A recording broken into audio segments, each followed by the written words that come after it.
Hello everybody. So today what I'm going to do here is I'm going to do an unboxing. I hardly ever do an unboxing. I don't think I've ever really done an unboxing. I've done a few mail calls, but mostly I hardly ever do an unboxing because by the time I've unboxed it, there's nothing left to see. But I ordered this on Amazon. Why did I order this on Amazon? You say because 8-Bit Milli Games is going to be getting into and creating 7800 cartridges. And while I look for an original 7800, I just grabbed this one off of Amazon. Yeah, I've been told this thing won't handle certain types of 7800 cartridges. That's fine. I just want to be able to test the generic basic 7800 cartridges, the 48K ones. So I bought this. So let's open it up and see what we got. Get out the old knifer and slice it open. You hear all that plastic being torn off. There we go. Get that off of there. Yeah, I got this on Amazon. It was $83, $84, brand new. So let's open it up and see what we got here. Well, actually, before we do that, let's just see what we got here. We got an Atari 7800 Plus video game console. Includes wireless CX78 Plus gamepad, so that's a plus. It comes with a game called Crystal Quest, Bentley Bears Crystal Quest.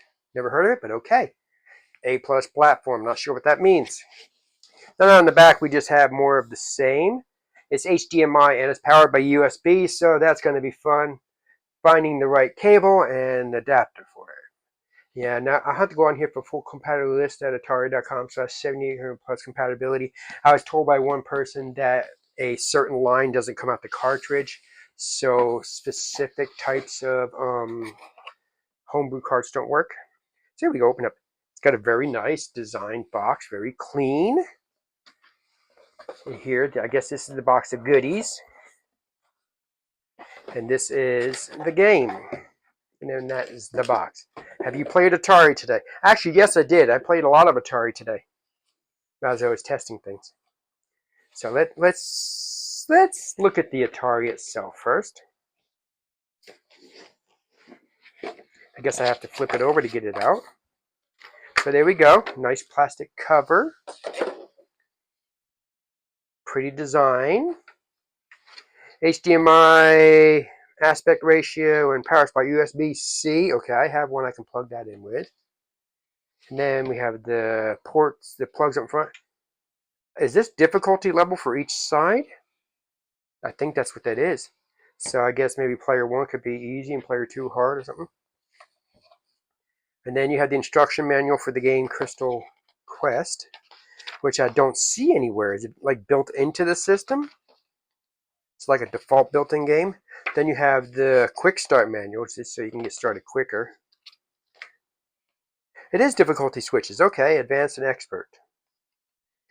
B is beginner, A is advanced. And I would have looked at it as A as being easy and B being hard, but that would be me. So we have that. We have the Crystal Quest guide. We have the Atari game itself, which I assume was like this, so it would stay flat.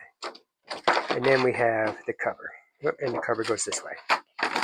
Okay, we're going to take it out and hook it up too. And then we have here the goodies box.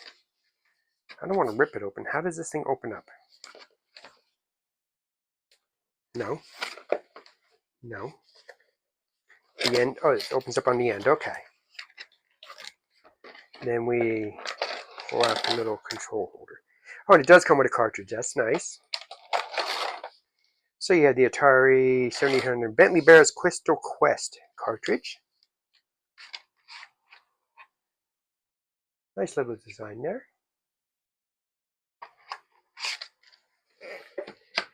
Then we have the wireless joystick.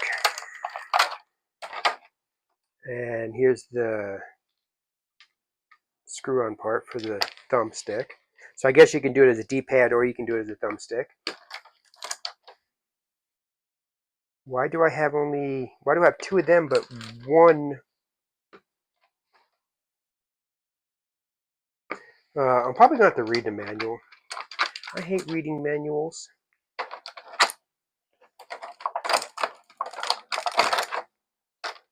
Put that in there. All right, and let's see what's underneath here. We have us an HDMI cable, a USB-C. Thank you for providing that. And another USB-C. Why do I have two?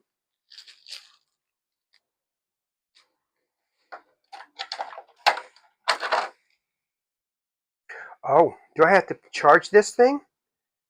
Again, I have to read the manual.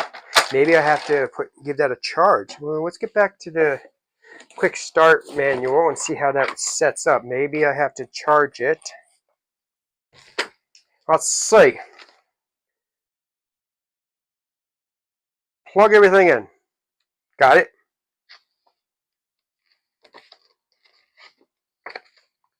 Two charging power cables.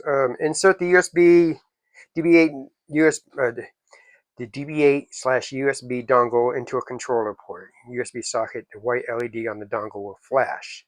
Press and hold the sync button. Oh, it's in the back. For 3 seconds on the CSX gamepad.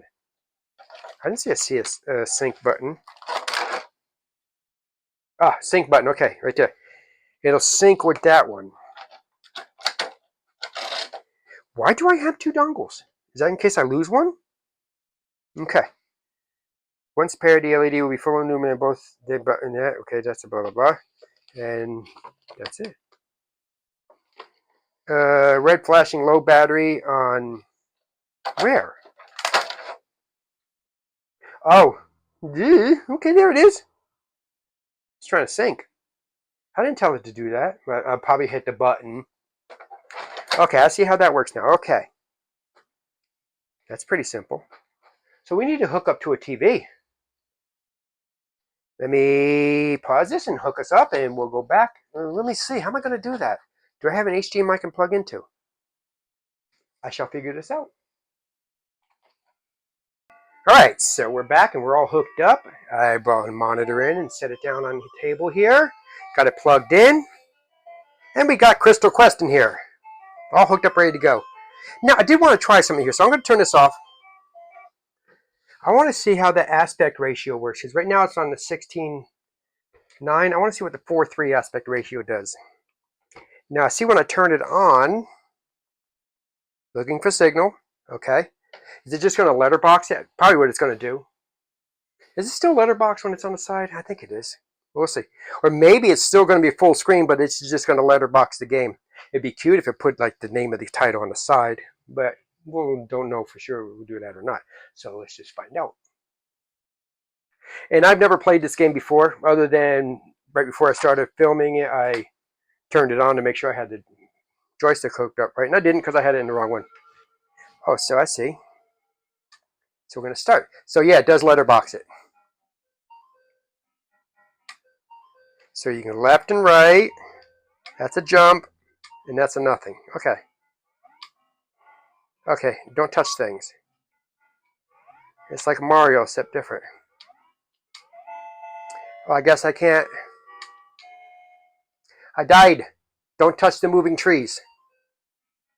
Yeah, this ain't going to be a gameplay video as much as it's going to be a does this thing work video. Now, I do have another game here. I have Pole Position 2. Sans label. Let's see how that works. I think I got another 7800 game in here too. I should look and see. Yeah, well, this one's booting up. Let me just look behind me. Oh, put it in the right way. It's stuck. It's stuck. It's stuck. I took it apart to see how the case works because, as you probably, oh, I should take the screw out.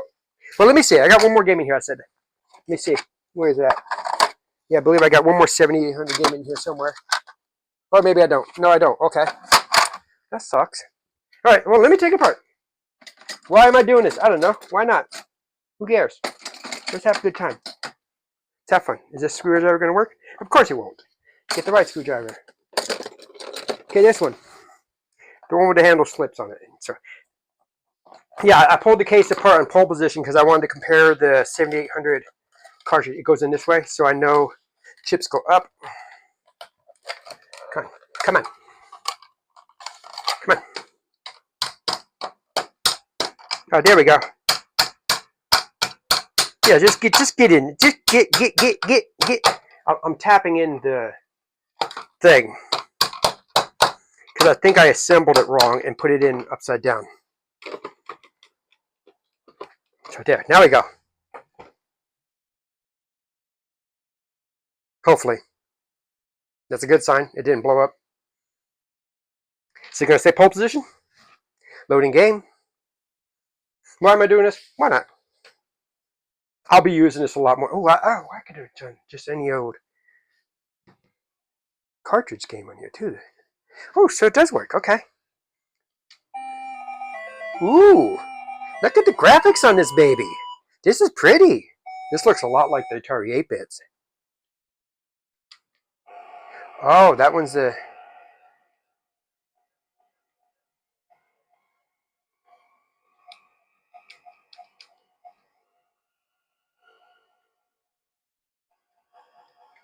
Look at me go. I can drive a car. Whee! Whee, doggy. Sweet. Okay. Let's try a 2600 cartridge now. Why not? Which one do we want to try? We have so many to choose from. Let's actually pick a game I can play. Space Invaders. I grew up with that game.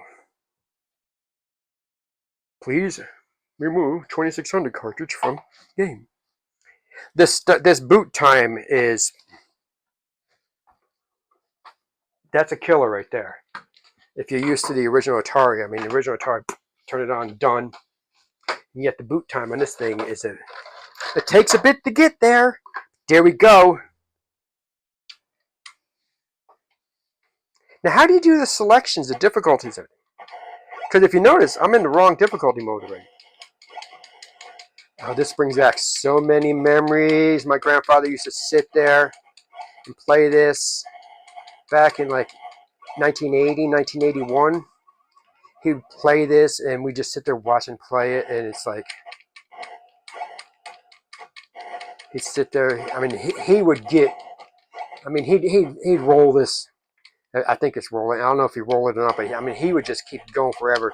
And of course, we got to play after he was done.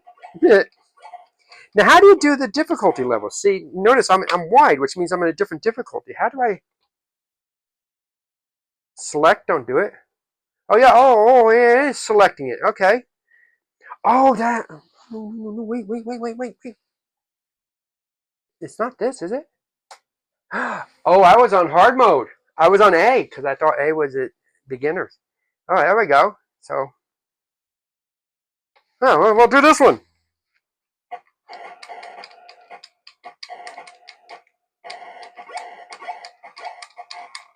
Memories. Okay, I can tell you right now, I don't like the stick on this. I don't like using a gamepad at all for the old systems. I like using a gamepad for playing Mario and things, but for old games, I don't like it because I think it's because you put more into the joystick. You're like holding it in one position or another. And the Mario it's different. I don't know, it's different. Anyways, 7800 plus unboxing. Nice little system. It'll be used here at 8-Bit Milli Games to test cartridges. Right now I have an old 2600, which works really good. But I need to be able to test 7800s. And again, like I said, this will only run the most recent version of 7800, or not the most recent, the generic versions, the 48K systems. It won't run a supercards as far as I know. So I'll probably end up having to get an original 7800 eventually, or a better system. But I wanted this just to be able to basically test PCBs on to see if they work. Have a great one.